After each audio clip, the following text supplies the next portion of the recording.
성전의 하루를 세상 전일보다 간절히 사모합니다.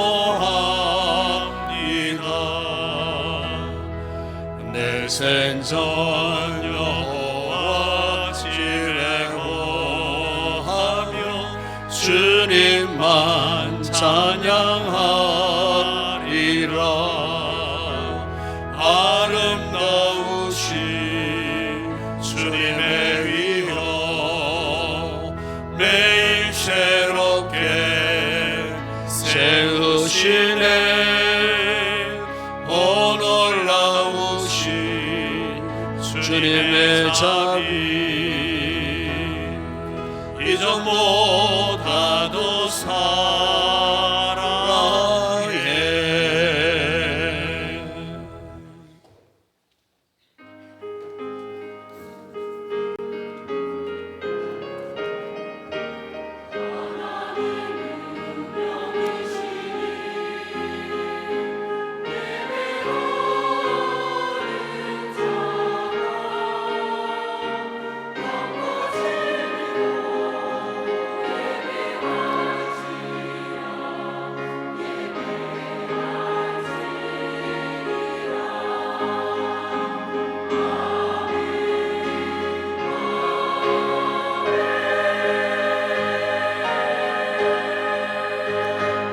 주의 구원이 그 영광을 크게 하시고 존귀와 위엄을 그에게 입히시나이다. 그가 영원토록 지극한 복을 받게 하시며 주 앞에서 기쁘고 즐겁게 하시나이다. 아버지 하나님, 우리에게 구원의 복을 허락해 주심으로 오늘도 주의 날을 기억하는 성도들이 기쁨과 즐거움으로 주의 거룩한 보좌 앞에 나와 예배로 하나님을 경배할 수 있는 이 놀라운 특권을 허락하신 주님 감사를 드립니다. 이 시간도 우리의 마음을 드립니다. 전심을 내려드리는 예배 하나님 기뻐하여 주시고 예배를 통해 우리에게 오늘도 한없는 주의 은혜와 긍휼의 복을 허락하여 주시옵소서. 성령 충만한 거룩한 예배가 되게 하여 주시옵소서. 주 예수 그리스도의 이름으로 기원드리옵나이다. 아멘.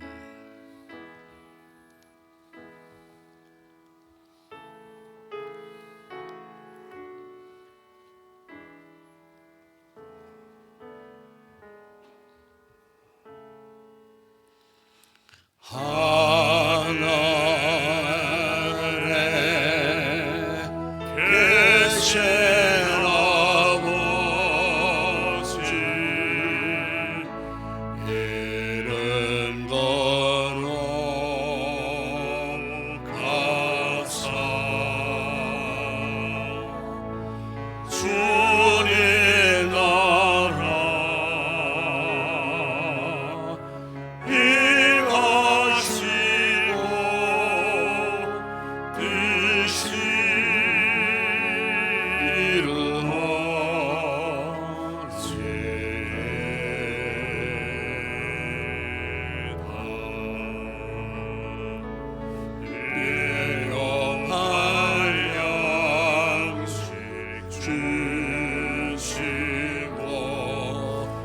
우리들의 그죄가 용서하옵세. 모두 시험에 들게 마시고 악에서 소수에게 주의 나라 주의 권세 주의 영광 영원히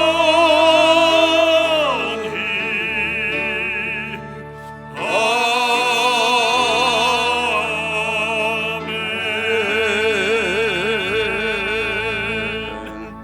너희 여인들아 여호와를 즐거워하라. 찬송은 정직한 자들이 마땅히 할 바로다.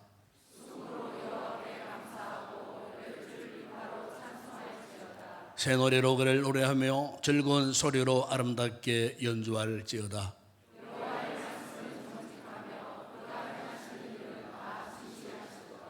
그는 공의와 정의를 사랑하시며 세상에는 여호와의 인자심이 충만하도다.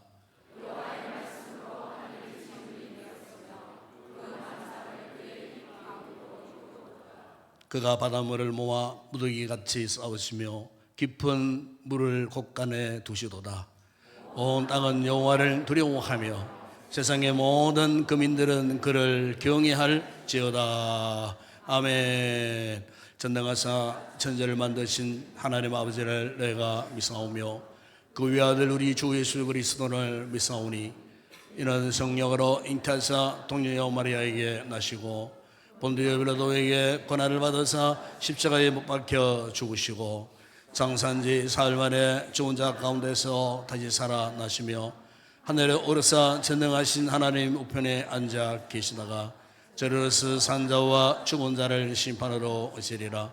성령을 믿사오며 거룩한 공회와 성도와 수로 교통하는 것과 죄를 사하여 주시는 것과 몸이 다시 사는 것과 영원히 사는 것을 믿사옵나이다. 아멘.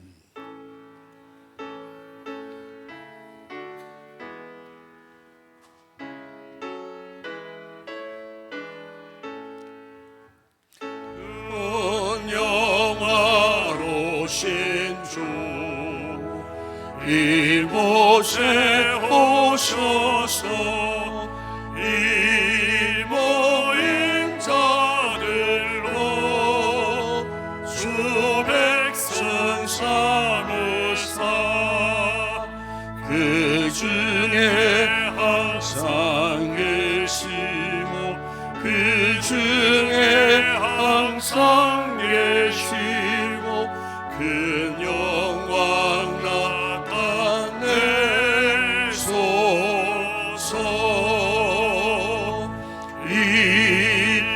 백성 기도와 또의 물그림에 향해와 같으니 곧바르옵소서. 주의 지키신 복음을 주의 지키신 만 백성들께 하소서. 또 우리 자손들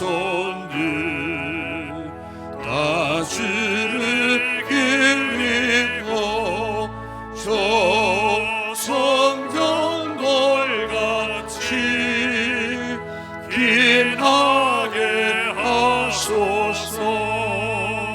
주 구원하신 능력에 주 구원하신 능력에 늘 끝날까지 주소서. 주 믿는 만민이 참 진리 지키며 성도들 같이 주 찬송하다가 저 천국 보좌 앞에서 저 천국 보좌 앞에서 늘 찬송하게 하소서.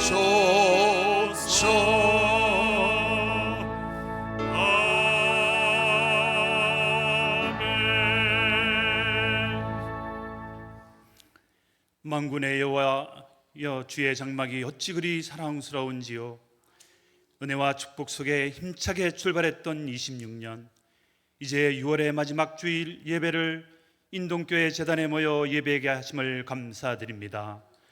26년의 절반, 거친 세상 풍파 속에서도 눈동자처럼 지켜주신 하나님의 크신 사랑에 온 마음을 다해 감사와 찬양을 올려드립니다.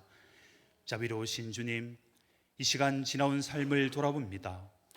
세상 속에서 빛과 소금의 역할을 다하지 못하고 하나님의 뜻보다는 나의 유익과 고집을 앞세웠던 연약함을 고백합니다.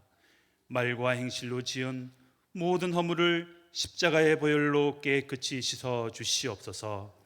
사랑의 주님, 인동교회를 이곳에 세워주시고 지역사회의 구원의 방주로 삼아주셨으니 예수 그리스도의 심장을 가지고 상처받은 영혼들이 찾아와 위로를 얻는 사랑의 안식처가 되게 하옵소서. 모이면 기도하고 흩어지면 복음을 전하는 살아있는 믿음의 공동체가 되기를 원합니다. 저희들의 삶의 형편과 고백을 잘 알고 계신 주님, 물질의 어려움, 육신의 질병, 가정과 자녀의 문제로 밤잠을 이루지 못하고 눈물로 부르짖는 성도들이 있습니까? 환난 날에 나를 부르라, 내가 너를 건지리니 내가 너를 영화롭게 하리라고 말씀하신 주님, 그 눈물을 닦아주시고 하늘의 평강과 위로로 채워주옵소서. 특별히 우리 교회가 지금까지 사랑과 은혜 속에 사역하신 담임 목사님을 보내드리고 새롭게 사역하실 목사님을 청빙하는 절차를 순조롭게 진행되고 있습니다. 이 모든 일정과 순서 가운데 우리의 기도가 끊어지지 않게 하시고 모든 절차가 주님의 뜻대로 은혜롭게 잘 마무리되게 하여 주옵소서.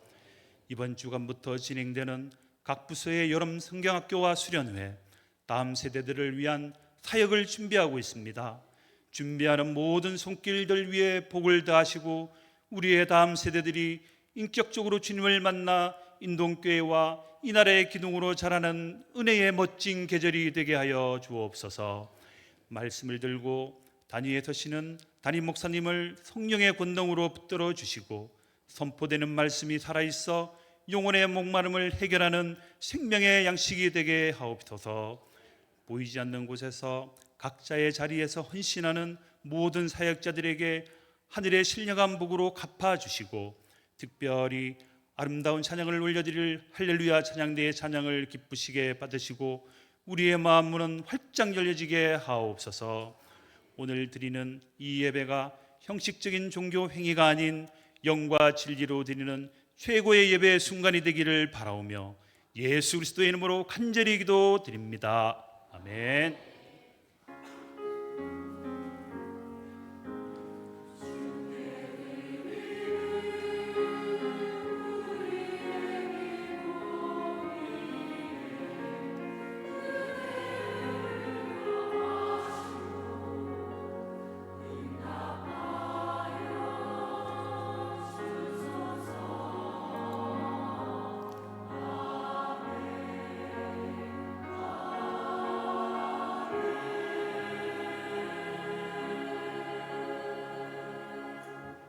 네, 감사합니다. 오늘도 우리 교회 2부 예배에 처음 찾아주신 우리 새가족 여러분들 진심으로 환영을 드립니다. 저를 만나주시고 또 축복에도 받으시고 교회 안내 잘 받고 또 특별히 2부 예배 후에는 우리 새가족분들을 위해서 애찬도 준비되어 있습니다. 식사 맛있게 하시고 좋은 시간 갖고 돌아가 주시면 고맙겠습니다. 오늘 7월 봉사위원 안내가 주부에 올라와 있습니다. 6월 한 달간 수고하신 분들께 감사를 드리고 또 7월 달 행사도 많고 또 더운 날씨입니다. 맡은 자리 잘 섬겨 주시면 고맙겠습니다. 오늘 오후 예배는 30분 당겨서 2시부터 셀가족 모임 찬양 축제 예배로 드리겠습니다. 각 셀에서 잘 준비해 주시기를 바랍니다. 예배 후에는 정기 단계가 있겠습니다. 그리고 오늘 2부 예배 드리는 중에 설교 후에 성도의 교제의 시간에 그동안 우리 성도들이 많은 궁금증을 갖고 계셨던 우리 후임 목사 청빙위원회가 이제 잘 지금 준비하고 또 진행하고 있습니다. 그래서 그런 궁금한 사항들에 대해서 또 위원장 되시는 우리 장재현장님 나오셔서 그간의 경과 보고를 해드리도록 그렇게 하겠습니다. 이번 주간 영지치부 연합성학교가 7월 4일 토요일날 주일날 양일간 진행되겠습니다. 유치부에서 진행됩니다. 특별히 가정에 어린 자녀들 있는 가정에서는 꼭 여름 생활교회에 꼭 참석할 수 있도록 우리 부모님들이 깊은 관심을 갖고 적극적으로 그렇게 협력해 주시고 또 우리 성도들도 또 또 많은 기도와 또 후원으로 협력해 주시면 고맙겠습니다.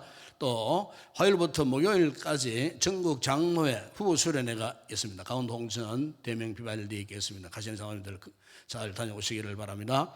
다음 주일은 맥주 감사주일입니다. 맥주 감사주일은 우리가 전반기 동안 베푸신 하나님의 은혜에 감사해서 귀한 절기예물을 올려드리는 주일이 되겠습니다. 많은 성도 함께 동참해 주시기를 바라고, 원래 회가 다음 주일 이후에 후에 있겠습니다. 전방위 회계 감사가 있습니다. 다음 주일 오예배 때까지 각 기관 회계 장부 잘 정산해서 사무실로 제출해 주시기 바랍니다. 다음 주일 오후 찬양 시간 찬양됩니다. 다음 주일 새벽 기도기도는 이숙희 권사님이십니다. 특별기도 제목 후임 목사님 청을 위해서 계속해서 여러분 기도 많이 해주시기를 바라고, 주일 여러 행사 계획 이 올라와 있습니다. 주보를 잘 참고하시고 위에서 기도해 주시기를 바랍니다. 셀라이프 7, 8일로 신청받습니다. 교소식입니다. 지난 주간에 우리 교회 윤성욱 우리 교육선사님이 강도사고시 합격을 했습니다. 참 이렇게 사법고시와 같은 아주 중요하고 어려운 시험이었는데 우리 전사님이 잘 준비해서 당당히 합격을 했습니다. 아주 제일 힘든 과정을 이제 통과한 것 같아요. 정말 고생 많이 했습니다. 박수로 한번 축하하겠습니다. 축하드립니다. 그리고 지난 주간에 우리 구달루 장로님께서 공동병원에 입원하시고 머리에 뇌에 출혈이 있어서 이렇게 잠시 이렇게 큰 수술은 아니고 외부에서 이렇게 뚫어서 이렇게 출혈을 제거하는 그런 수술을 받으셨다고 합니다. 아직까지 온전하지 못합니다. 그래서 내일 다시 한번 수술 부위를 점검을 하고 해서 약간의 또 시술을 하시는 것 같아요. 위에서 여러분 기도 많이 해주시고, 우리 임진환 원사님이 이렇게 또 몸에 치수가 높아지셔갖고 병원에 입원 치료 중에 지금 많이 좋아졌다는 그런 이야기를 제가 듣고 있어요. 위에서 여러분 기도해 주시고, 또 우리 황재수 집사님이 지난 25일 날 이 강동병원에 입원하셨어요.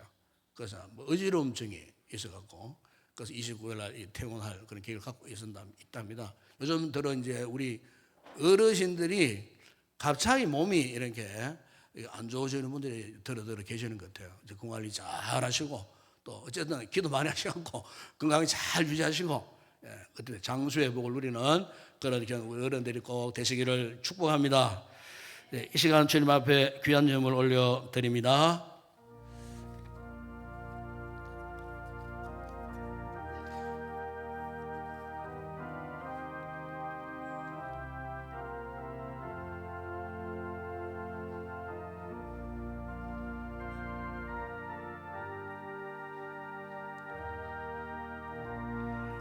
아버지 하나님 감사를 드립니다.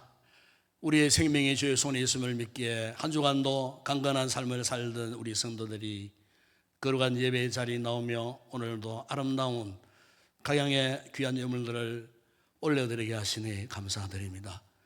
소독의 10을 드리는 성도들 한 달 한 주간 땀 흘려 수고한 소독의 10분의 1이 주님의 것인 줄 알고 믿음으로 드리는 성도들의 손길과 저들의 모든 삶의 터전 산업 위에 복을 더하실 때 날마다 자네의 소도 흘러 넘치는 충만한 복을 누리는 복된 우리 성도들 되게 하시고, 오늘 아름다운 감사의 귀한 고백을 담은 예물들을 위해 축복하실 때 더 많은 감사의 아름답고 귀한 열매 맺게 하여 주시고, 세계 선교 국내 전도 교회 건축과 줄 예물을 드리는 우리 모든 성도들의 손길에 복을 더하시고 생업에 넘치는 은혜를 더하시며 이 예물이 서는 곳에 주의 복음이 힘있게 전파되는 아름다운 귀한 사역 가운데 쓰임받는 예물 되게 하여 주시옵소서. 오늘도 더운 날씨에 예배를 돕고 섬기는 모든 헌신자들 기쁨으로 잘 감당하게 하여 주시고, 특별히 찬양을 맡아 수고할 우리 모든 찬양대원들을 성령 충만한 찬양을 통해 아버지를 영화롭게 하는 아름다운 역사가 찬양을 통해 있게 하여 주시고, 특별히 오늘도 땀 흘려 수고한 교사들에게 은혜를 더하셨습니다. 어린 생명들을 말씀으로 잘 양육하기에 부정하게 하여 주시고, 특별히 시작하는 여름 성경학교회 주의 종들의 건강을 지켜주시고 가르침의 귀한 사명 감당하게 하여 주시며 우리의 자녀들 말씀으로 잘 훈련받고 훗날에 크고 위대한 믿음의 사람들로 세워지는 귀한 은혜의 역사가 있게 하여 주시옵소서. 각기 아름다운 몸의 질고로 인하여 오늘도 예배에 참여하지 못하고 병실에 입원 치료 중에 있는 우리 모든 성도들에게 속히 치유의 회복을 허락하셔서 회복하여 강건함으로 다음 시간에는 꼭 예배의 자리에 나올 수 있는 우리 성도들 되게 하여 주시옵소서. 오늘의 모든 예물 헌물을 주의 손에 올려드립니다. 축복하실 때에 오병의 놀라운 역사가 일어나게 하시고 열방주리에 남는 풍성한 은혜와 복을 받아 누리게 하여 주시옵소서. 예수님의 이름으로 기도드리옵나이다. 아멘.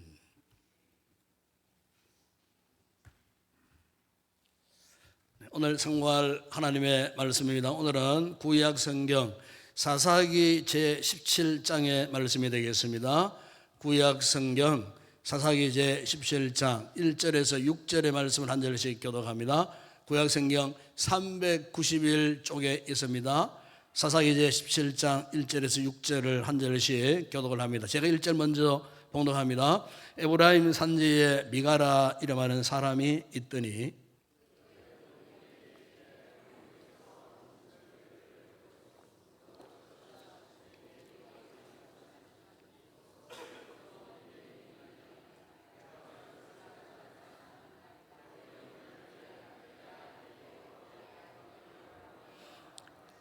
미가가 은 1,100을 그의 어머니에게 도로 주매 그의 어머니가 이르되 내가 내 아들을 위하여 한 신상을 새기며 한 신상을 부어 만들기 위해 내 손에서 이 은을 여호와께 거룩히 드리노라. 그러므로 내가 이제 이 은을 내게 도로 주리라.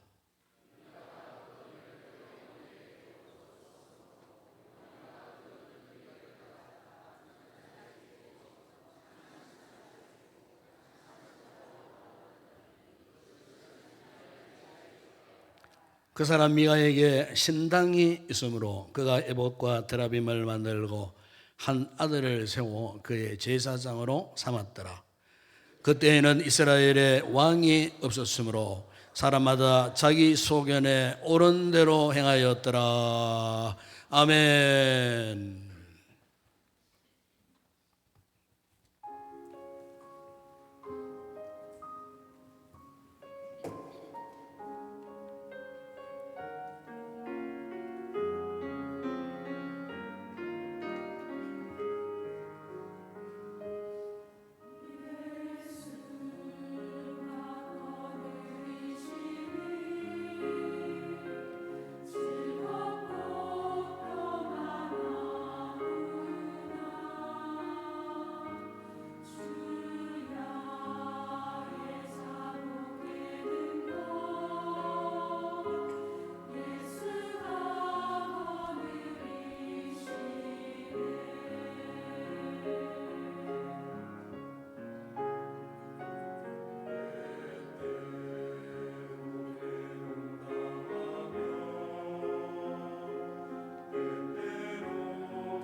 할렐루야. 우리 개신교하고 이 가톨릭의 혁혁한 차이가 하나 있습니다. 우리 개신교는 오직 하나님, 오직 예수 그리스도, 성령 하나님이 우리의 신앙의 대상이십니다. 그런데 이제 가톨릭은 물론 이분들도 성부, 성자, 성령 하나님을 인정을 합니다만은 어떤 면에서는 더 숭배의 대상이 있다면은 성모 마리아를 그렇게 숭배합니다. 또 첨가하면 교황도 숭배의 대상입니다. 우리하고는 신앙관이 완전히 다른 거죠. 그런데 이제 성모 마리아상은 아마 이 천주교 가보면 맨 앞에 입구에 있습니다. 성모 마리아상 항상 어느 성당 가더라도 앞에 있습니다. 또 열심 있는 또 가톨릭 신도들은 자기 집에 안방에 마치 불교 신자들이 자기 안방에 부채를 갖다 놓듯이 이 가톨릭 신자들은 안방에 이렇게 성모 마리아 상을 이렇게 비치해 놓습니다. 그런데 어느 날 그 신도가 기도하는데 성모 마리아 얼굴에 눈에 눈물이 흐르더라는 거예요. 눈물이. 그래서 이제 이런 이야기를 이제 사람들이 알립니다. 알리면은 사람들이 너무너무 신기하게 생각하는 거예요. 어느 성당 앞에 성모 마리아가 울고 있더라, 눈물을 흘리더라 소문나면은 사람들이 거기에 영험이 있다고 믿기 때문에 사람들이 막 몰려와요. 특히 가톨릭 신자들이 몰려와가지고 막 이렇게 기도하고 자기 소원을 아뢰고 하는 이 같은 모습을 봅니다. 이것은 이 가톨릭 지도부에서도 금기사항 가운데 하나지만은 신도들은 그것을 굉장히 영험한 어떤 그런 것으로 보고 그것을 이제 참 귀하게 여기고 거기 와서 참 이렇게 기도하기를 힘쓴다는 거예요. 저기 밀양에 가면은 홍제 사는 절이 있어요. 예. 거기에서 가까이에 사명대사의 생가가 있습니다. 그런데 그 홍제사에 뭐가 있느냐 하면은 사명대사의 충정과 공적을 기리는 비석이 서 있습니다. 이 비석이 언제 서 있었냐면요, 임진 외란에 이 사명대사가 이 성녀들을 모아가지고 임진 외란에 참여했을 때에 많은 공적이 있었어요. 그래서 그 조선 영조 18년에 그 같은 충정 공적을 기리기 위하여 영조가 3.8m 엄청 큰 비입니다. 그 이제 비를 이제 세워 놓았어요. 그런데 그 비가 굉장히 유명한 비로 알려졌어요. 왜 알려졌느냐? 그 비에서 가끔씩 이렇게 비가 땀을 흘리더라, 이런 이야기가 소문이 붙었어요. 비석이 땀을 줄줄 흘린다는 거예요. 그러니까 사람들이 그 비석도 영험한 비석이다 싶어갖고 불교 신도들이 거기 몰려와요. 몰려와가지고 막 묵주를 하고 막 거기서 막 이렇게 기도도 하고 자기 소원도 아뢰고 그래 한다는 거예요. 그런데 최근에 밝혀진 것은 그것은 비석이 땀을 흘리는 것이 아니고 밀양이라는 지역이 굉장히 더운 지역입니다. 굉장히 아시겠지만은 그 더운 지역에 대기 온도가 뜨거워질 때 돌은 차갑잖아요. 그러니까 이게 이제 대기 온도, 돌의 온도와 이렇게 차이가 나가지고 이제 소위 말하면 결로가 생기는 거예요. 결로가 생겨가지고 결로가 많이 흐를 때는 뭐 한 5시간 정도 되면은 한 1리터 정도가 결로가 물이 흐를 정도가 된다 그러니까 사람들 이것을 보고 비석이 땀을 흘린다 이래 소문을 내어가지고 수많은 사람들이 그 비석 앞을 찾아와 가지고 뭐 소원도 아뢰고 한다는 이런 이야기가 있어요. 여러분, 사람들이 왜 이런 생각에 빠질까 궁금하지 않습니까? 왜 이런 전혀 엉터장터 없는 이런 상황 속에서 그것을 하나의 어떤 숭배의 대상으로 삼는 이런 잘못된 생각에 빠지는가? 그것은 딱 성경의 답은 하나입니다, 여러분. 그것은 인격적인 하나님을 알지 못하면요, 사람은요 어쩔 수 없이 미신적인 생각이 빠지게 되어지는 거예요. 여러분, 우리 기독교 안에는 미신적인 신앙이 엄중을 아십니까? 많습니다. 제가 과거에 논문을 하나 썼는데 그 논문 제목이 기독교 안에 있는 샤머니즘적 사상에 대한 논문을 한번 쓴 적이 있었어요. 그러니까 우리 기독교 안에, 정통 개신교 안에 무속신앙이 있습니다, 여러분. 그 성도들의 이래 모습을 가만히 보면 기도하는 것도 건강한 기도의 모습이 아니야.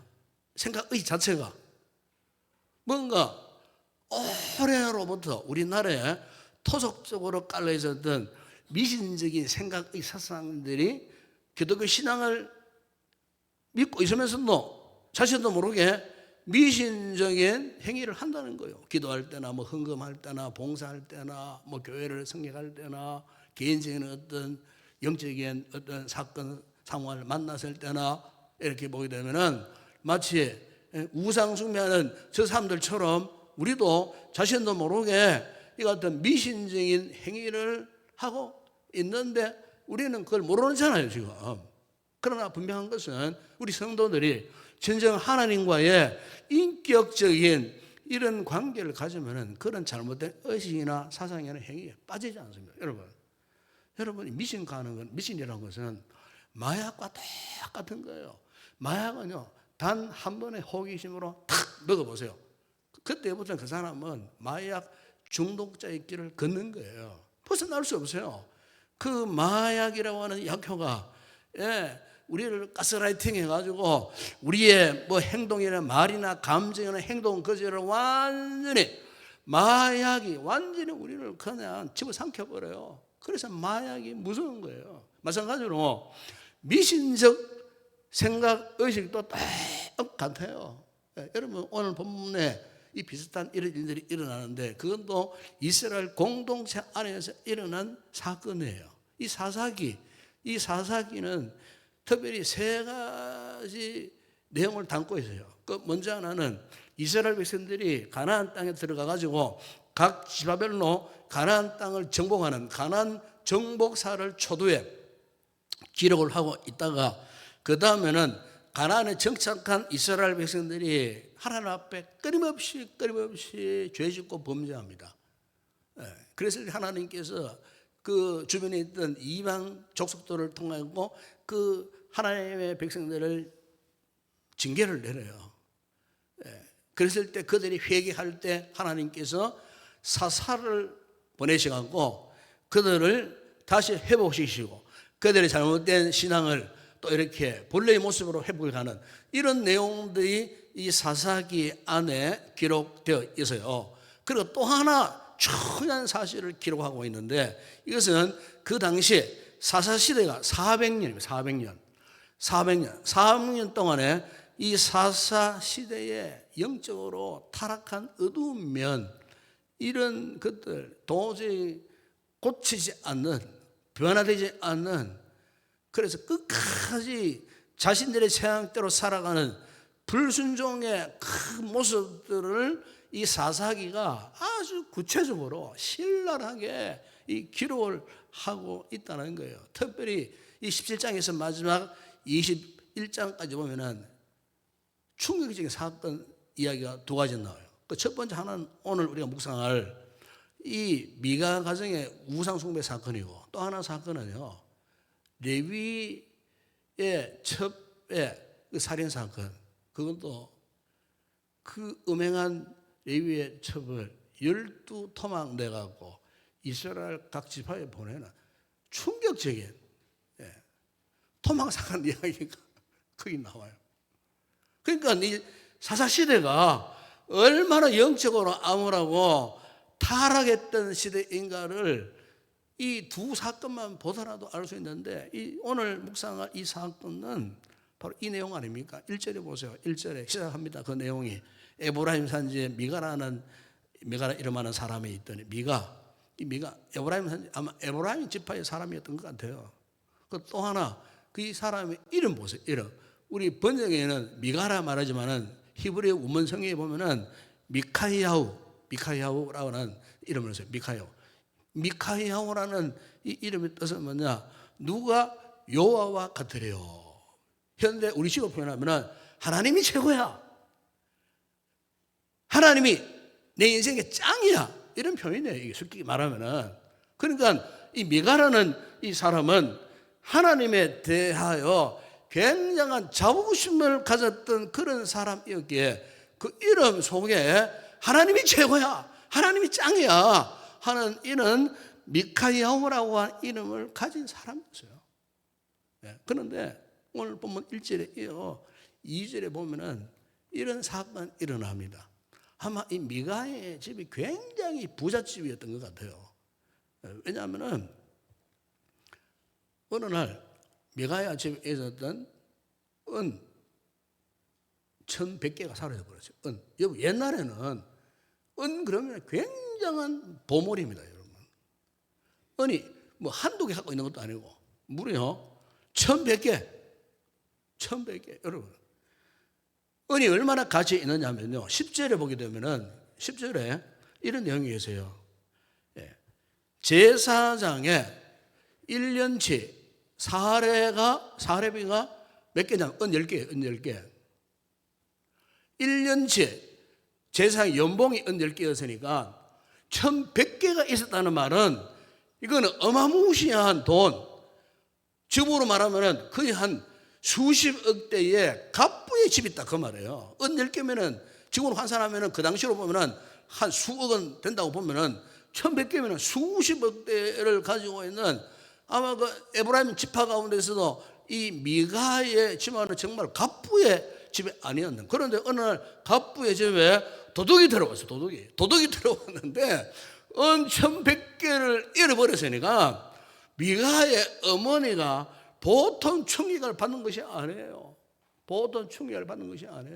그래서 미가의 어머니가 은 1100개 훔쳐간 그 도둑을 올려갖고 저주를 막 퍼부은 거예요. 온갖 저주를 다 퍼부은 거예요. 그런데 알고 보니까 1100개 은 훔친 장모님이 어떤 외부의 도둑이 아니고 자기 아들이었던 거예요. 미가가 가만히 들어보니까 지금 자기가 은 1100개를 훔쳤는데 어머니가 자기 아들인지도 모르고 도둑나야 막 저주를 막 퍼붓는데 그야말로 막 가슴이 벌렁벌렁거리고 막 겁이 난 거예요. 이러니까 이제 미가가 자신이 은 1100개 훔쳐갔노라고 엄마한테 자백한 거예요. 그러면 여러분, 엄마가 자녀에게 퍼부은 저주는 어디로 갔을까요? 그런데 참 기가 막힌 것은 오늘 여러분 보면 2절 하반절에 이렇게 말합니다. 어머니가 돌연 내 아들아 요밖에 복받기를 원하노라 그랬어요. 조금 전만 하더라도 그 도적놈에게 막 온갖 저주를 막 부르는데 보니까 그 대상이 자기 아들이야, 아들. 그러니까 갑자기 돌연 마음을 바꾸고 오히려 요밖에 복받기를 원하노라. 참, 여러분 우리가 이 하나의 그 시대에 있었던 실질적인 이제 이야기지만은 지금은 그 시대가 어떤 시대였는가를 여기서도 우리가 감을 잡을 수가 있지 않겠어요? 그런데 가관인 것은 그 엄마의 태도예요. 엄마의 태도. 여호와께 복 받기를 원하노라 했지만은 계속 마음이 찝찝해. 왜? 은 1100개 잃어버리고 워낙 그 도둑놈에게 저주를 퍼부었으니까 그래서 우리 식으로 말하면 소위 액땜을 하고 싶었어요. 액땜. 그 저주가 계속 지속되지 않도록 자기 아들에게. 그래서 했던 일이 뭐냐면은 3절 하반절에 보세요. 그것도 하나님을 위하심다시고 거룩한 하나님께 드린다 하면서도 뭘 드리느냐? 은장색에게 은 200개를 맡겨갖고 여러분 4절에 보죠. 4절에 한 신상을 부어 만들었어요. 신상. 이 신상은 뭡니까? 우상을 말합니다. 우상. 그러니까 은을 녹여서 만든, 은으로 만든 우상. 그 우상을 만들어 갖고 그 신상을 미가의 집에 갖다 놓은 거예요. 예. 찝찝하니까. 그러니까 여러분 이것은 완전히 엉터리 신앙이에요. 엉터리 신앙. 여호와를 위한답시고 여호와께 드린다고 했는데 하나님 앞에 하나님이 우상을 받으시는 하나님이십니까 여러분? 아니잖아요. 은 200개를 가지고 그 값비싼 은을 갖고 우상을 만들어 가지고 뭐 하나님께 드리면 하나님이 그러면 그것을 그냥 뭐 액땜식으로 그냥 없이 그래 알았다 내가 봐줄게 뭐 이런 하나님이십니까? 아니 이런 하나님이 아니심에도 우리가 이런 하나님으로 의식한다는 것 자체는 정상적인 신앙이 아니라는 거예요. 그렇지 않습니까 여러분? 생각이 발라야 돼요. 신앙은요 생각이 발라야 돼요. 의식이 발라야 돼요. 왜 우리 신앙이 때로는 엉망진창으로 이렇게 돌아갑니까? 내 생각이 잘못된 거예요. 의식이 잘못된 거예요. 교회 수십 년 다녔어도 신앙생활이 온전하지 못하신 분들의 특징이 뭐예요? 생각이 아직 온전하지 못해. 의식이 아직 온전하지 못해. 저 바깥에 우상 숭배하는 사람들의 의식이나 나의 의식이나 전혀 다를 바가 없어. 전혀 예수 믿어도 전혀 변화가 전혀 없어. 왜? 아까 이야기했잖아요. 하나님을 인격적으로 만나는 경험이 전혀 없기 때문에 우리는 여전히 나를 위한 나 중심의 그 뭡니까? 그 우상이에요. 우상 숭배의 사정에 빠져 있어가고 내 신앙의 각도가 완전히 어긋나 있더라고 말이에요. 이걸 두고 우리는 종교적 형식주의라 그래 말할 수가 있어요. 오늘날 교회 안에 이런 종교적 형식주의에 빠져 있는 성도들이 참 많아요. 형식주의 왜 무서운 겁니까? 내가 만든 종교적 감옥에 나를 가두고 드는 게 종교적 형식주의예요. 정말 우리는 성령님의 풍성한 은혜와 예수 그리스도 십자가의 은혜를 누리고 성령 충만하여 하나님과의 인격적인 만남과 교제 속에서 우리가 영성 생활을 하고 믿음 생활을 해야 되는데 그런 경험이 전혀 없으니 자기 생각에 잘못된 자기 의식에 기도를 해도 정상적으로 못하는 거예요. 그런 분들은 말씀 순종은 아예 엄두도 못 내는 거예요. 여기 와 앉아 있지만은 예배를 드리지만은 이 순간에 아이고 뭐 그렇구나 싶으지만 나가면은 전혀 변화가 없는 그런 삶을 살게 되는 이유는 뭐냐? 우리가 잘못된 종교적 형식주의에 우리가 빠져 있기 때문에 그렇게 되었다는 거예요. 예, 그러니까 이런 사람의 특징이 뭡니까? 입술의 고백과 삶이 전혀 일치하지 않는다는 거예요. 여러분 보십시오. 미가의 가정에 무늬만 신앙인이요. 무늬만 예수 믿는 사람이야. 그런데 보십시오. 자기 집 안에 깨름직하니까 신상 만들어 놔놓고 그것도 여호와의 이름으로 만들었지 않았습니까? 여호와의 이름으로. 그 왜? 우상과 여호와 이름 뭐 상관이 있습니까? 여러분? 영적인 느낌이 전혀 없는 거예요. 그러니까 여호와 이름으로 드라빔 만들어 놔놓고 그 엄마하고 합세해갖고 아침 저녁을 그 앞에 뭐 절을 했든 뭐 기도했든 뭐 하지 않았겠어요? 그러니까 이 같은 모습을 아무리 생각해봐도 도대체 이해가 되지 않는 그것도 주님의 이름으로 행했다는 이 자체가 더 이해가 되지 않는 이런 상황을 지금 우리가 이 말씀을 통해 지금 보고 있는 것입니다. 여러분 오늘날도 여러분 우리 하나님의 이름으로 뭐 교회를 또 짓기도 하고 하나님의 이름으로 교회에 뭐 자신의 기념물을 뭐 이렇게 세워놓기도 하고 또 하나님의 이름으로 뭐 성경 공부도 하고 제자 훈련도 받고 하나님의 이름으로 뭐 봉사하고 뭐 섬기고 있지 않습니까? 그런데 만약 우리가 그것이 정말 우리가 인격적으로 주님을 위하여 하나님을 위하여 순수한 마음으로 우리가 섬기고 봉사하고 충성해야 되지 자신의 어떤 유익을 위하여 어떤 이권을 위하여 한다고 한다면 그것은 언제나 신앙의 바탕에서 우러나오는 섬김과 봉사가 되지 않는다는 거예요. 우리가 교회를 어떻게 섬기지 간에 우리가 참으로 그냥 하나님을 사랑하는 그런 중심을 가지고 나의 유익을 구하는 것이 아니고 하나님의 영광, 오로지 주님을 위하여 우리가 살 수 있는, 여러분 이 같은 신앙의 우리 성도들이 꼭 되었으면 좋겠습니다. 참 신앙은요, 종교적 행사나 열심히 안 해요. 종교적으로 본다면 오늘 미가의 엄마, 미가의 가정보다 더 열심히 따라잡을 사람 누가 있겠어요? 은 200개를 주님의 이름으로 바치고 그래갖고 우상하는 사람 성경이나 그 종교적 열심, 완전히 잘못된 열심 아니겠습니까? 그러면 그렇기 때문에 여러분, 신앙은 어떤 열심도 아니고 어떤 강도, 강하냐 약하냐 그것도 아니에요. 신앙은 방향입니다. 방향. 신앙의 방향이 분명해야 됩니다. 여러분, 방향이 잘못되면 그 사람은 지금 신앙생활에도 잘못 이 신앙생활을 하고 있는 거예요.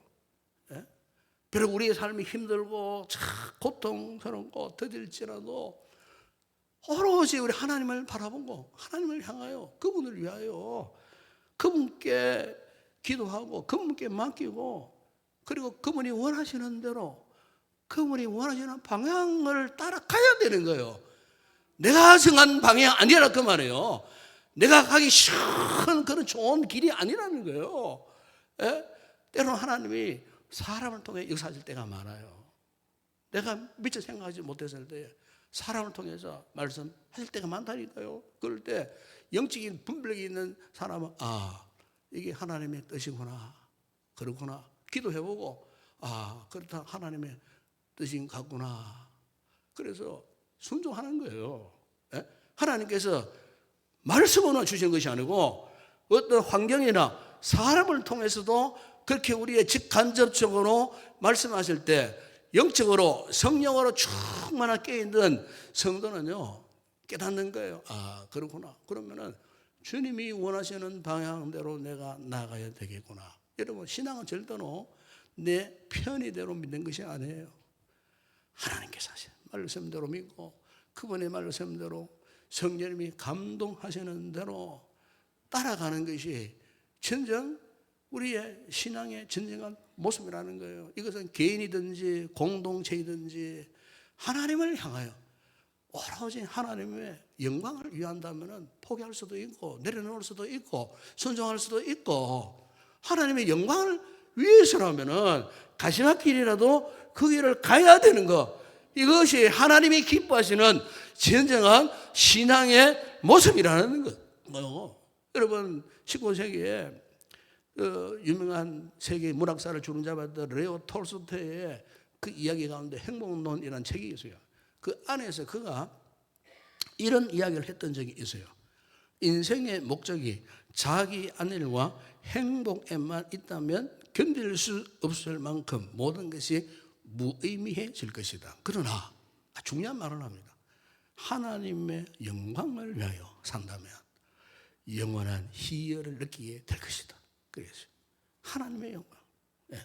여러분, 성경에 다윗과 사울의 삶을 비교해 보게 되면은 사실 이 사울은 처음에는요 준수한 사람이었어요. 기골이 장대한 사람이었어요. 그 아주 겸손한 사람이었어요. 그래서 이 사울은 하나님께도 사랑받았고 처음에는 백성들에게도 사랑받았어요. 블레셋과 전투에서 그야말로 승승장구했어요. 그래서 하나님이 그를 왕으로 세우려고 했을 때에 오히려 이 사울은 도망 다녔어요. 자신은 왕이 될 자격이 없다고 하면서 창고로 도망 다녔어요. 사무엘이 그를 찾아가 억지로 막 그 머리에 기름을 부을 정도로 그토록 겸손했던 사람이 언제부터인가 그의 신앙이 변질되기 시작하면서부터 타락의 길을 걷게 되었어요. 교만해졌어요. 하나님을 무시했어요. 거룩한 제사장의 사역까지도 월권까지 했어요. 자신이 독점했어요. 자기 마음대로 행하였어요. 충성스러웠던 자기 사위 신하였던 다윗을 그토록 질투하고 미워했어요. 그를 죽이려고 3,000명의 특공대를 거느리고 추격대를 거느리고 따라갈 정도로 그의 마지막에는요 블레셋 군대가 쳐들어오니 마지막 기로에 섰을 때는 누구를 찾아갔느냐, 이때 성도는 하나님을 찾아야 되는데 찾지 않고 엔도르에 있는 신접한 여인을 찾아가서 이미 죽은 사무엘의 영혼을 불러와서 묻겠다. 참, 여러분, 이게 신앙의 타락한 모습이에요. 하나님이 그 사울을 어떻게 했습니까? 마지막 그 인생을 비참하게 만들어버렸어요. 다윗은 그렇지 않았어요. 그는 처음부터 끝까지 하나님 마음에 합한 자의 삶을 살았어요. 수많은 궁지의 삶을 살았지만 그의 신앙은 다 순수했어요. 흔들리지 않았어요. 오롯이 영웅과 신앙으로 일관했어요. 무슨 일이 있을 때마다, 어떤 전쟁 앞 있을 때마다 제일 먼저 하나님 앞에 기도했어요. 하나님, 올라갈까요 말까요? 올라가라. 올라가면은 승리했어요. 백성했던 사람이 다윗이었어요. 왜? 철저히 그의 삶의 포커스가 하나님께 맞춰졌기 때문에 그랬다는 겁니다. 하나님이 그 인생을 포기할 수 없었어요. 버릴 수 없었어요. 관심을 갖고 계셨어요. 그의 모든 이런 것을 지켜주셨어요. 왜? 그 신앙의 중심이 하나님을 향해 있다는 사실을 누구보다도 하나님 잘 알고 계시기 때문에 훗날에 다윗이 시편 27편 1절 4절 이런 고백을 합니다. 여호와는 나의 빛이요 나의 구원이시는 내가 누구를 두려워하리요? 여호와는 내 생명의 능력이시는 내가 누구를 무서워하리요? 4절에 이런 고백을 합니다. 내가 여호와께 바라는 한 가지를 그것을 구하리고 내가 내 평생에 여호와의 집에 살면서 여호와의 아름다움을 바라보며 그의 성전에서 사모하는 그것이라 그랬어요. 오직 하나님 보십시오.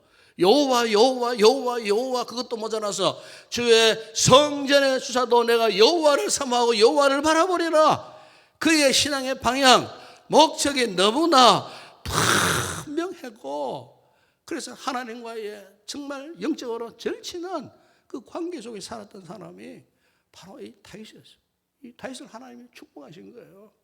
그를 통하여서 이스라엘의 통일 왕조의 계보를 이어가고 마지막에는 그 계보 마지막에는 성경에 나오지 않습니까? 예수 그리스도가 다윗의 계보를 통해서 탄생하게 되는 이 위대한 역사, 누구를 통해서? 오로지 하나님을 바라보고 하나님 절대 신앙을 가진 다윗을 통해서 하나님이 당신의 구원 계획을 그렇게 이루어 가셨다는 거예요. 어떤 탐험가가 탐문을 하다가 황야 크친 길에 길을 잃어버렸어요. 근데 이제 옛날엔 탐험가들이 이제 이렇게 이제 꼭 갖고 가는 필수 도구가있죠. 나침반이에요. 그래서 나침반을 이제 끄집어내, 호주머니를 끄집어내가지고 방을 그런데 항상 나침반은 정북 정남을 가리키잖아요. 그런데 이 바늘이 삐딱하게 있더라는 거예요. 왜 이럴까? 그러니까 방향을 못 잡는 거예요, 지금. 그 이유를 몰랐어요. 불평을 했어요. 그런데 주머니에 손을 넣어보니까 자신의 호신 도구 가운데에 보니까 아주 큼직한, 강력한 이 자석이 있었던 것을 몰랐어요. 그리고 넣고 감고 있으니까 거의 뭐 자석화되어 갖고 이 나침반이 방향을 어긋나게 지시하고 있더라는 거예요. 그걸 본 거예요. 여러분, 오늘 우리의 신앙생활도 똑같은 것 같아요. 우리가 이 신앙의 나침반 되는 하나님의 이 말씀이라는 것은 우리 신앙의 절대적 가치예요. 그런데 이게 세상에 어떤 잡다한 것들이 더 강하잖아요. 세상 욕망, 탐욕, 세상 가치, 하나님보다도 이러면요 우리 영적인 이 초점이 어긋나는 거예요. 하나님만 바라보고 하나님을 중심으로 해서 말씀을 붙들고 살아가야 될 우리가 세상에 뭐 물질, 명예, 뭐 등등 이런 것에 여러분 스며들어 와 보세요. 그러면요 하나님을 향한 우리의 이 초점이 어긋나게 될 수밖에 없는 거예요. 이 신앙생활 믿음이라는 것은 여러분 우리가 절대적으로 영적인 북극생과 같은 변함이 없으세요. 그 하나님, 그 말씀을 향하여 나아가야 할 줄을 믿습니다. 이 사사시대의 특징, 이 미가 이 가정에 왜 이런 삶을 살 수밖에 없었나? 결론적으로 6절에서 이런 말씀하지 않습니까? 6절을 보세요. 그때에는 이스라엘에 왕이 없으므로 사람마다 자기 소견에 옳은 대로 행하였더라 그랬어요. 바로 이것이 문제였어요. 여러분 20세기 복음주의자였던 프란시스 쉐이프 박사가 쓴 유명한 책이 하나 있어요. 그 책 제목이 이렇습니다.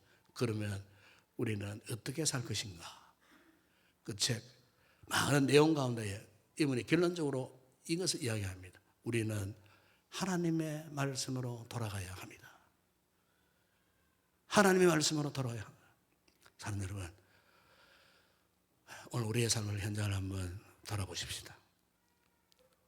지금까지 내가 말씀과 상관없이 여러분의 소견대로, 여러분의 생각대로, 여러분의 판단대로 그냥 내 보기에 옳은 대로만 서로 하는 이런 사사기적 삶을 살아오지 않았는지, 그렇다면은 여러분 오늘 우리가 우리 하나님 앞에 고백한 대로 하나님의 말씀대로 순종하는 말씀 중심의 신앙으로 오직 하나님을 영원롭게 하는 이 같은 믿음의 삶을 살아갈 수 있는 우리 성도들이 꼭 되었으면 좋겠습니다.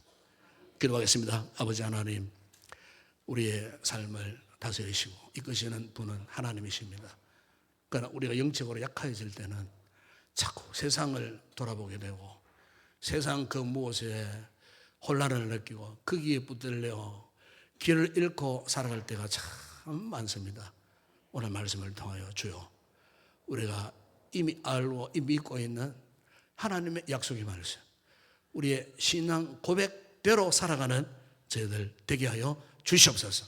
더 이상 말씀 외에, 하나님 외에 다른 것 돌아보지 않게 하여 주시옵소서. 오롯이 하나님을 향하여 온전한 믿음의 삶을 살아감으로 이 같은 사사기적 삶에서 완전히 벗어나고 탈출하고 예수 그리스도 은혜 안에서 자유하는 삶을 살아가는 우리 모든 성도들 되게 하여 주시옵소서. 예수님의 이름으로 기도드리옵나이다. 아멘.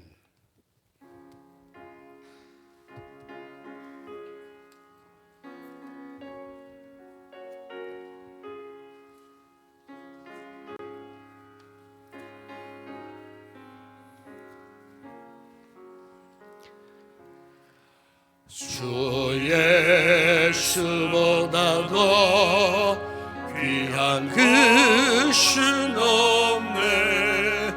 이 세상 무게와 바꿀 수 없네. 영주를 내내시 돌아가시 놀라운 사랑 잊지 못해. 세상 즐거움 다 버리고 세상 자랑 다 버렸네. 주 예수보다도 귀한 그 신 없네. 예수밖에는 없네. 주 예수보다는 귀한 그 신 없네. 세상 명예와 바꿀 수 없네. 이전에 즐기던 세상 일도 주 사랑하는 마음 깨지 못해. 세상 즐거움 다 버리고 세상 자랑 다 버렸네.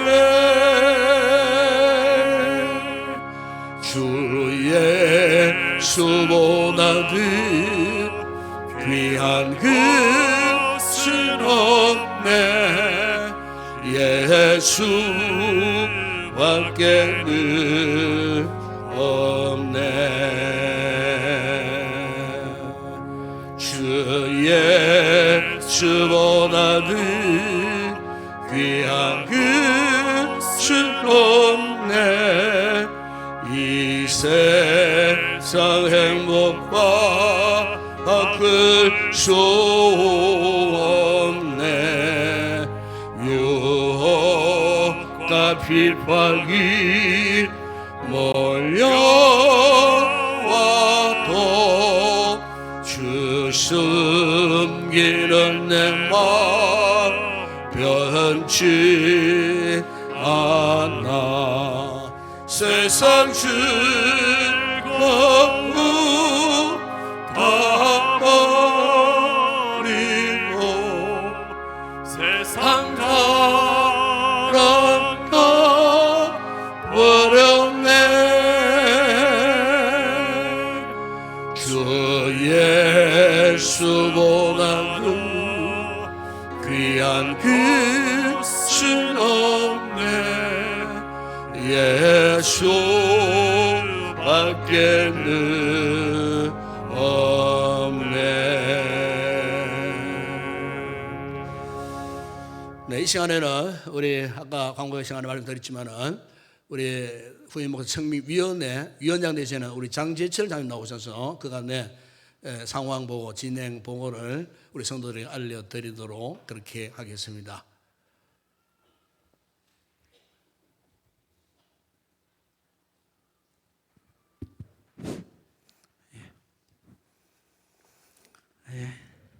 인동교회 11대 우리 담임 목사님 청빙 과정 및 향후 이후의 일정에 대해서 말씀을 드리겠습니다. 먼저 위원장을 맡은 장재철 장로입니다.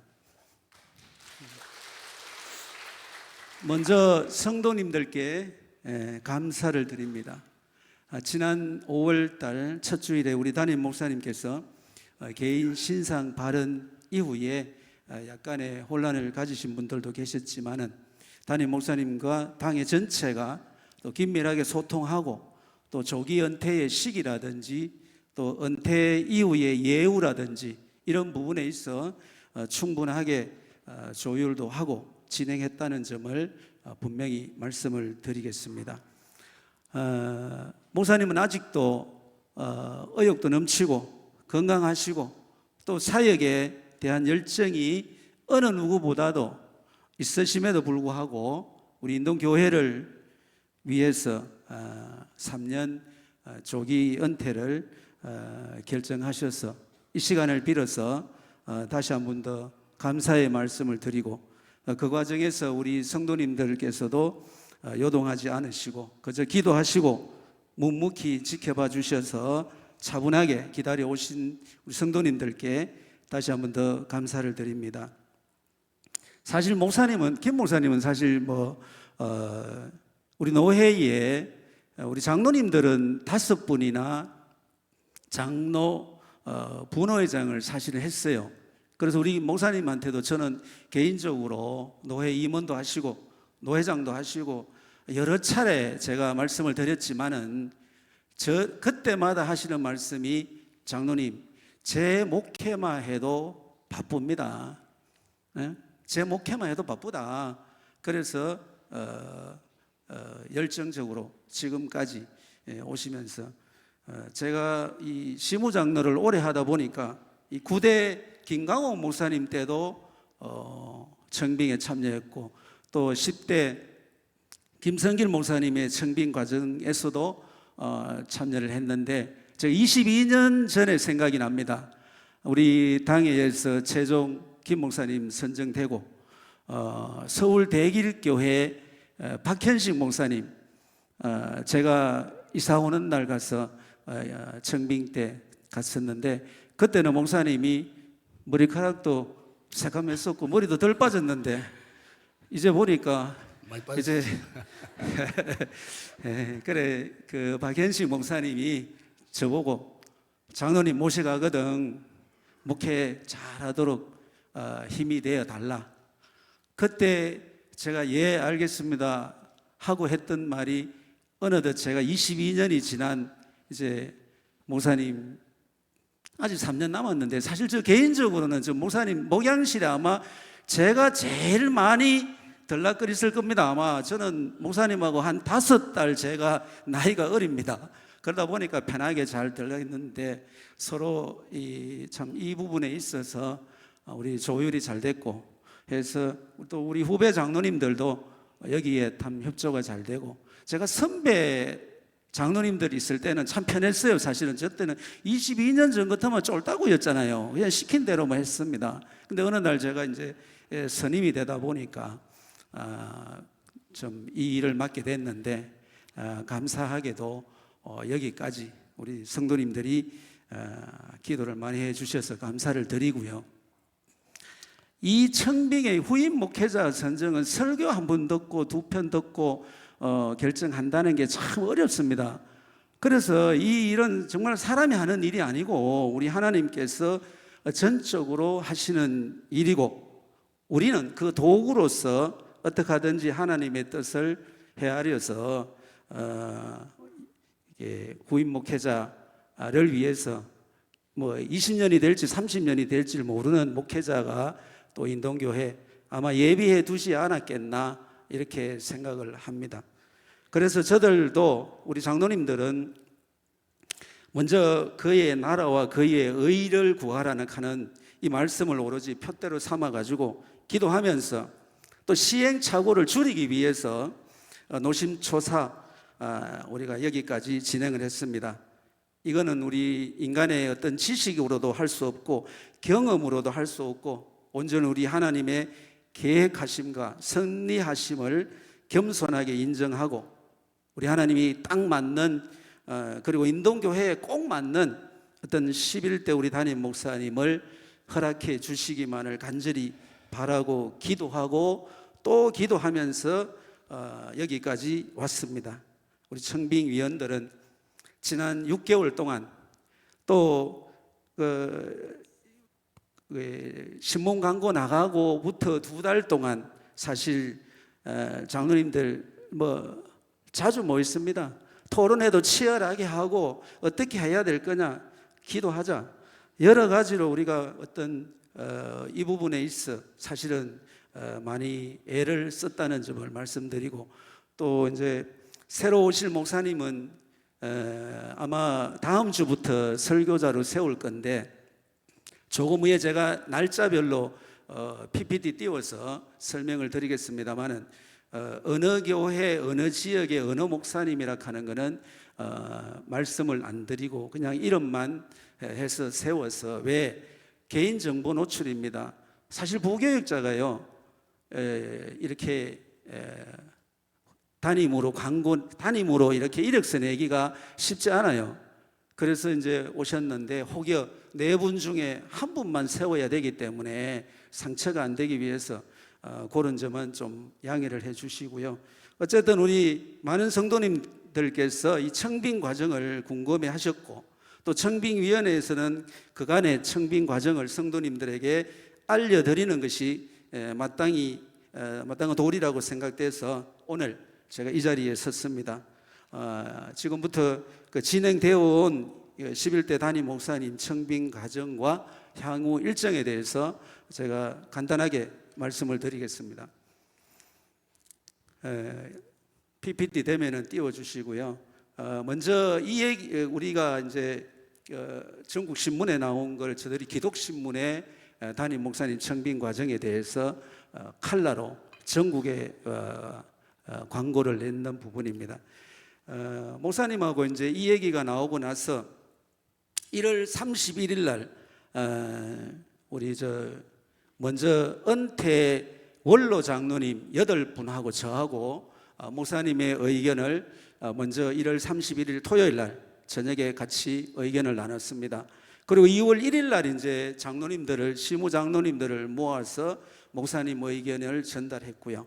그리고 이제 2월 8일 날 은퇴 예우 준비위원을 선정을 하자 해서 저하고 김민규 장로하고 정의돈 장로 3명이 우리 따님 그간에 22년 동안 수고하신 목사님에 대해서 은퇴 준비를 하는 위원을 선정을 하고 3월 11일 날 목사님하고 같이 의논을 하고 마무리를 했습니다.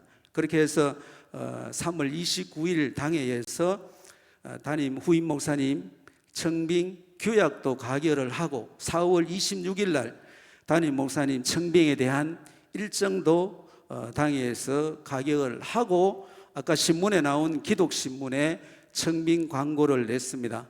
나이는 40살에서 55세, 목사 안수 후 7년 이상 경력자로 신문 광고를 냈는데 우리 여기에 이제 이를 위해서 이제 이 청빙 광고를 내고 청빙 위원들하고 채점 위원들을 우리가 선정을 하자 해서 시무 집사님 4분, 시무 권사님 4분, 서리 집사님 2명, 청년 2명 이렇게 해가지고 12분하고 당회원 11명 해서 23명으로 청빙위원회 1차 모임을 했습니다.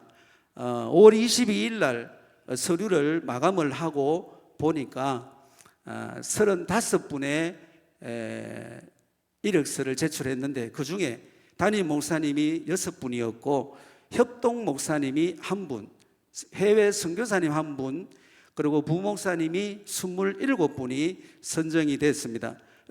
이력서를 냈습니다. 그래서 우리가 5월 31일 날 목회 계획서라든지 자기소개서라든지 추천인이라든지 여러 가지를 11분 장로님들이 모여서 밤늦게까지 10분을 선정을 해서 그분들한테 6월 13일 날까지 그 전에 동영상하고 자기 설교 한 편하고 설교 한 편을 보내달라 해가지고 6월 13일 토요일 날 23명 전원이 참석을 해서 사실 이날을 참 아침 8시 반부터 오후 5시 반 6시까지 설교 10편을 듣고 뭐 부흥회를 했습니다. 기도하며 찬양하며 또 설교 듣고 해서 이제 거기에 또 우리 박보연 집사님 간식도 뭐 과일하고 음료수도 뭐 간식도 제공을 해서 감사를 드리고요. 해서 이제 그날 4분을 선정을 해서 6월 15일 청빙 후보 4분한테 이제 일정을 말씀드리고 설교를 지정 설교를 하기로 했습니다. 지정 설교를 자유롭게 했는 것은 우리가 동영상을 받았고 우리 청빙위원회에서 요한복음 2장 1절에서 11절 가나 혼인잔치에 대한 이 부분에 대한 설교만을 하시라고 지정 설교해서 그날 면접 때 사모님과 건강진단서 가지고 동행하시라 해서 이제 7월 다음 주부터입니다. 7월 5일부터 12일, 19일, 26일 한 달 동안 4분을 오후 예배 때 세우는데 우리 교회는 다른 교회에 비해서 오후 예배에 참석 인원이 비교적 우리 노회 안에 다녀보면은 참 많이 참석을 해요. 근데 외부에서 우리 또 후보자 목사님이 와서 설교를 하는데 자리가 덤성덤성하면은 의욕이 없잖아요. 내가 여기 와서 평생 할 줄도 모르는데 교인들이 그래서 좀 많이 오후 예배에 7월달 한 달만큼은 좀 많이라도 많이 좀 참석해달라 부탁을 좀 드립니다. 그렇게 해서 이제 최종 마지막 한 분을 7월 26일 날 설교 듣고 한 분을 선정을 해서 8월 2일 첫 주에 한 분 선정된 분을 모시고 설교를 오전 11시 예배에 듣고 둘째 주에 공동회의 안건으로 청빙 목사님을 올려서 전 교인의 3분의 2를 받아야지 우리 통과가 되는 겁니다. 여기까지 뭐 우리 성도님들 이제 얼마 안 남았는데 저는 개인적으로 6개월이 한 6년은 흘렀는 것 같아요. 사실 그냥 쫄병으로 있을 때도 좋았는데 스님이 되니까 여러 가지로 많은 전화도 받고 뭐 노회 또 절차가 굉장히 까다롭습니다. 하나라도 놓치면은 다음 회기로 가을 정기회를 그때 할 수 없도록 이렇게 다음 회기 넘기고 뭐 특별 뭐 날짜를 정해가 해야 되고 여러 가지가 있기 때문에 제가 인동교회만큼은 좀 놓치지 않고 정상적인 절차대로 가을 정기회 때 마무리 짓도록 그렇게 함께 끝까지 우리 교인 우리 성도님들 기도 많이 해주시고요. 우리 장로님들 애 많이 쓰고 계십니다. 청빙위원들 아까 얘기했듯이 12분 정말로 이 2002년생 청년부터 56년생 권사님들까지 23분인데 참 정말로 세밀하게 살폈고 10분 선정하는데도 어려움이 없었고요. 4분 선정하는데도 그냥 바로 개인 채점을 해가 했는데 그냥 4분이 정해졌어요. 뭐 이렇게 토론할 것도 없이 되게 감사를 이 시간을 빌어서 되게 감사를 드립니다. 예, 고맙습니다. 여기까지입니다. 네, 수고하셨습니다. 예, 이제 남은 거는 이제 쉽게 말하면 공이 이제 우리 교인들이 돌아와서요. 지금까지 청위원들이 참 장원님을 비롯해서 열심히로만 2달간 고생하시고 보통 이 선정 과정이 정말 힘듭니다. 굉장히 힘듭니다. 예, 그 기도하는 가운데 4분이 선정되셨기 때문에 이제는 공이 어디로 넘어왔느냐? 우리 교인들이 넘어왔습니다. 그래서 다음 주 오후부터 일부에부터 이야기했지만은 일부 예배 오신 분들도 7월 한 달 오후 예배는 전원 다 나오셔야 됩니다. 전원 다 나오셔가지고 우리가 이제 새로운 목사님 모시는데 우리가 그 목사님도 어떻게 생기셨는지 인품이 어떤지 또 설교는 어떻게 하시는지 우리가 알고 뭐 찬성하는데 반대도 해야 되지 않겠어요? 그렇기 때문에 다 나오셔야 됩니다. 아시겠어요? 전부 다. 뭐 다음 주부터 오후에 어디 놀러 가고 뭐 여름이가 다 빼세요. 다 연기하세요. 다 연기하고 다음 주 오후 회는 어제도 이 자리가 가득할 수 있도록 우리 그 중동부 우리 친구들도 다 가능하면은 다 나올 수 있도록 특히 세례교인 이상은 가능하면 빠지지 않고 왜냐하면 공동의회 세례교인이 표를 던져야 되기 때문에 다 나오셔야 돼요. 다 나오셔가지고 하여튼 세심하게 뜯어보시고 그래서 4분 가운데 어떤 분이 참 좋겠다 싶은 그분을 우리가 공동의회에 하는데 공동의회는 할 수만 있다면 만장일치로 해야 됩니다. 만장일치로. 거기에 반대해서 그 장로님 이렇게 고생하시고 이렇게 오랫동안 고생하셨는데 거기에 뭐 가타부터 할 게 없어요. 예, 그래야 우리 교회가 또 이미지도 아주 좋게 나고 소문 좋게 나고요. 새로운 오신 목사님도 의욕적으로 사역할 수가 있어요. 예, 그렇기 때문에 중요한 것은 7월 한 달 동안 오후에 빠지지 마시고 설교 잘 들으시고 어쨌든 그래서 저분이다 싶은 분들에 대해서 우리가 기도하는 가운데 성령님의 인도하심을 받아가지고 결정되어야 할 줄을 믿습니다. 예, 기도 많이 하시고 적극적으로 다음 주 오후 예배부터는 참여하시길 바라고 다음 주 오후 예배는 제가 사회합니다. 사회가 인도해 나갈 테니까 그래 아시고 많이 참여하셔서 이 중차대한 일에 우리 교회 성도들이 관심을 갖고 기도하는 가운데 결정하는 일에 동참하는 그런 귀한 성도가 되었으면 좋겠습니다. 정말 수고 많았어요. 박수 다시 한번 박수랑 기념하겠습니다. 우리 청년들. 예. 우리 인사합시다. 반갑습니다. 사랑합니다. 축복합니다. 시간이 많이 갔지만은 마지막 파송 찬양 하나님 올려드립니다.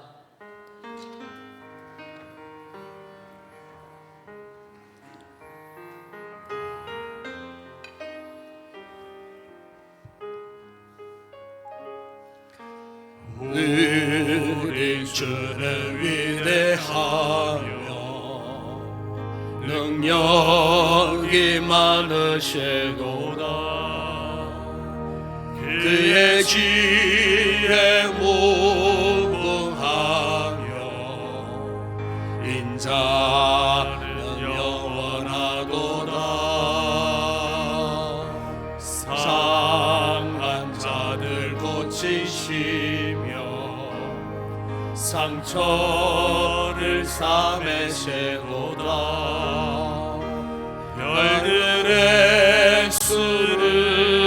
다스시며 이름을 고치셨도다.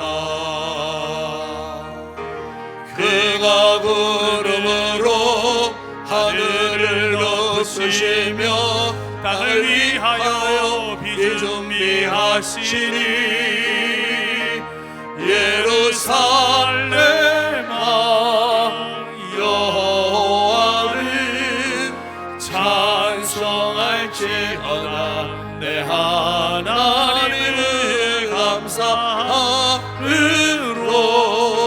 그 앞에 나가며 주임제 앞에 경배. 축도하겠습니다. 지금은 우리 주 예수 그리스도의 은혜와 하나님 우리 아버지의 무한하신 사랑하심과 성령의 위로와 교통과 충만하신 은혜가 고백한 대로 말씀 붙들고 오롯이 하나님을 향하여 믿음의 삶을 살기로 결단하는 우리 모든 성도들 머리머리 위에 우리 교회 가운데特别 남아있는 청빙 절차 그 모든 과정 가운데 이 나라와 이 민족과 우리의 선교지 사역하는 주의 종들을 위해 이제와 영원토록 함께 있을지어다. 아멘.